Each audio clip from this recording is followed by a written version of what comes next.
This video sponsored by cloudways.com। বন্ধুরা, সবাইকে স্বাগতম জানাচ্ছি নতুন একটা ভিডিওতে। আশা করি আপনারা সকলে ভালো আছেন। আজকের ভিডিওতে আমরা FPS নিয়ে কথা বলবো। কত FPS আপনার ভিডিও শ্যুট করা উচিত, কত FPS এ ভিডিও শ্যুট করলে বেটার একটা রেজাল্ট আপনি পাবেন, এই সকল বিষয়ে আমরা আজকে জেনে নেব। This is year host James Prince and welcome to Japanese. তো যেহেতু আমরা FPS নিয়ে কথা বলবো, আসলে FPS জিনিসটা কি সেটা আমরা প্রথমে একটু জেনে নিই। FPS হলো আপনি যখন ভিডিও শ্যুট করছেন সেখানে প্রত্যেক সেকেন্ডে কতটা ফ্রেম থাকবে। আপনারা জানেন নিশ্চয়ই, ভিডিও কিন্তু একটা ইলিউশন, ওইটা কিন্তু রিয়েল কোনো জিনিস না, রাইট? তো প্রত্যেকটা ভিডিওতে আপনি যখন ভিডিওগুলো দেখেন, প্রতি সেকেন্ডে নির্দিষ্ট সংখ্যক ছবি আপনার সামনে দিয়ে আসলে ভেসে যায়। ওইখানে একটা ইলিউশন তৈরি হয়, আপনার কাছে মনে হয় আপনি রিয়েল কোনো জিনিস দেখছেন। আমরা যখন ছবি ক্যাপচার করি, একটা ছবি থাকে, ওই একটা ছবির জায়গায় আমি প্রতি সেকেন্ডে যদি ওইটাকে চেঞ্জ করে করে করে করে এমন একটা পরিস্থিতি নিয়ে আসি, সাপোজ আমি যদি 24 ছবি প্রত্যেক সেকেন্ডে আপনার সামনে দিয়ে মুভ করি, তাহলে ভিডিওর একটা ইলিউশন কিন্তু আপনি পাবেন। তো এইভাবেই ভিডিও তৈরি হয়েছে। তো প্রথম দিকের ভিডিও যদি আপনি খেয়াল করেন, যদি পুরোনো ভিডিওগুলো আপনি দেখে থাকেন একদম শুরুর দিকের, ওই ক্ষেত্রে আপনি দেখবেন ওই ভিডিও কিন্তু অনেক জিটারে ছিল, কারণ ওই ভিডিওগুলো তখন অত ক্যাপাবিলিটি ছিল না মানুষ হাই ফ্রেম রেটে ভিডিও ধারণ করবে। একটা নির্দিষ্ট পরিমাণ ফ্রেম রেটে কিন্তু তখন ভিডিওগুলো তৈরি হতো। আবার যদি আপনি স্টপ মোশনের কথা চিন্তা করেন, স্টপ মোশনও কিন্তু এত হাই ফ্রেম রেটে শ্যুট করা হয় না, কারণ ওইটা কিন্তু স্টপ মোশনের একটা স্পেশালিটি।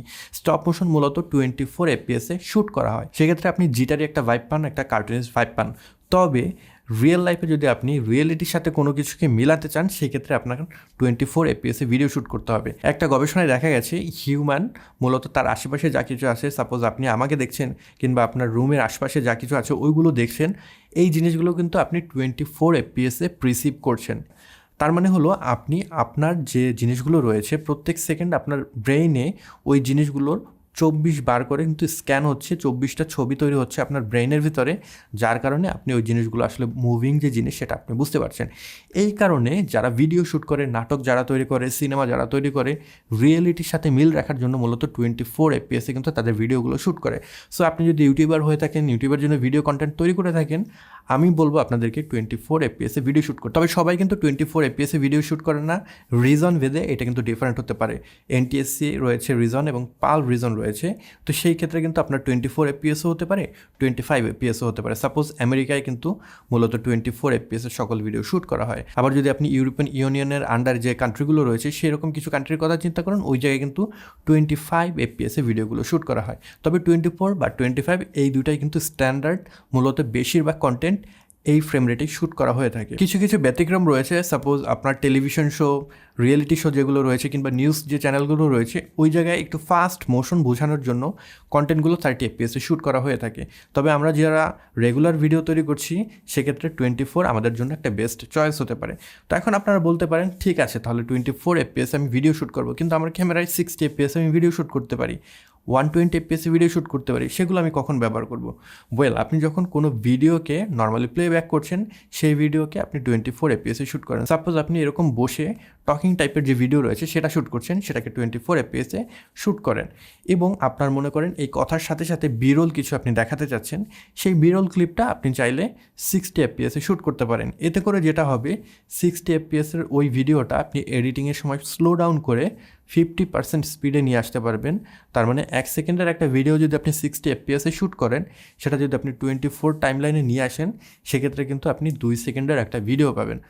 একইভাবে আপনি যদি 120 FPS এ ভিডিও শ্যুট করেন 1 সেকেন্ডের একটা, সেটা কিন্তু আপনি যদি স্লো ডাউন করেন 24 FPS এর একটা টাইমলাইনে সাজান, সেখানে 5 সেকেন্ডের একটা ভিডিও পাবেন। সেটা অনেক স্লো হবে, অনেক স্মুথ হবে, দেখতে অনেক ভালো লাগবে। সো আপনার কাজের উপর ডিপেন্ড করে, আপনি যদি অনেক রিভিউ করে থাকেন কিংবা আপনি সিনেমেটিক ভিডিও তৈরি করছেন যেখানে স্লো মোশন দরকার আছে, সেই ক্ষেত্রে আপনি 120 FPS এ কিংবা 60 FPS আপনার ভিডিওগুলো শ্যুট করতে পারেন।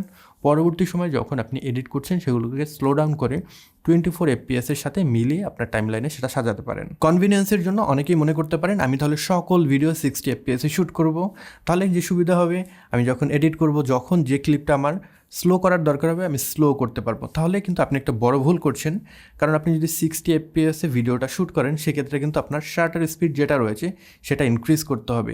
ওই জায়গায় 24 FPS এ যদি আপনি ভিডিওটা শ্যুট করেন, যে মোশন ব্লারটা পাবেন সেটা কিন্তু 60 FPS এ আপনার অত স্মুথ মোশন ব্লারটা পাবেন না, সেটা কিন্তু একটু বেশি ফাস্ট হয়তো মনে হতে পারে। সো ওই জায়গায় আপনার ভিডিওটা হয়তো অত বেশি প্রফেশনাল মনে হবে না।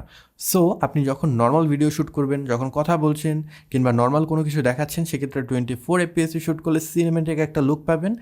আর আপনি যদি সেটাকে স্লো ডাউন করতে চান কোনো ক্লিপকে পরবর্তী সময়, সেটাকে 60 FPS কিংবা 120 FPS আপনি শ্যুট করে দেন স্লো ডাউন করে আপনার টাইমলাইনে সাজাতে পারেন। তবে কিছু কিছু ব্যতিক্রম হতে পারে। ইউটিউবে অনেকে ফাস্ট মোশন পছন্দ করে, যেরকম আপনি সাইক্লিং করছেন কিংবা আপনি স্নোবোর্ডিং করছেন, এইসব ক্ষেত্রে কিন্তু ফাস্ট একটা মোশন থাকে। তো ওইটাকে বোঝানোর জন্য ওই সব ক্ষেত্রে আপনি যদি অ্যাকশন টাইপের কোনো কাজ করেন, সার্ফিং হতে পারে, এই ধরনের যদি ভিডিও তৈরি করেন সেক্ষেত্রে 60 FPS আপনি তৈরি করতে পারেন।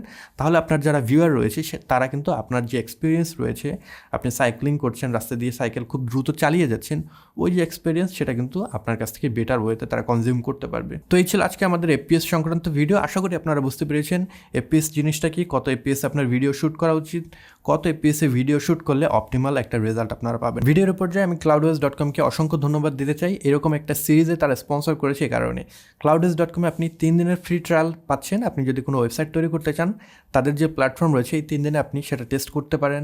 যদি ভালো মনে হয়, যদি বেটার পারফরমেন্স পান, সেখান থেকে কিন্তু আপনি পরবর্তী সময় আপগ্রেড করতে পারবেন।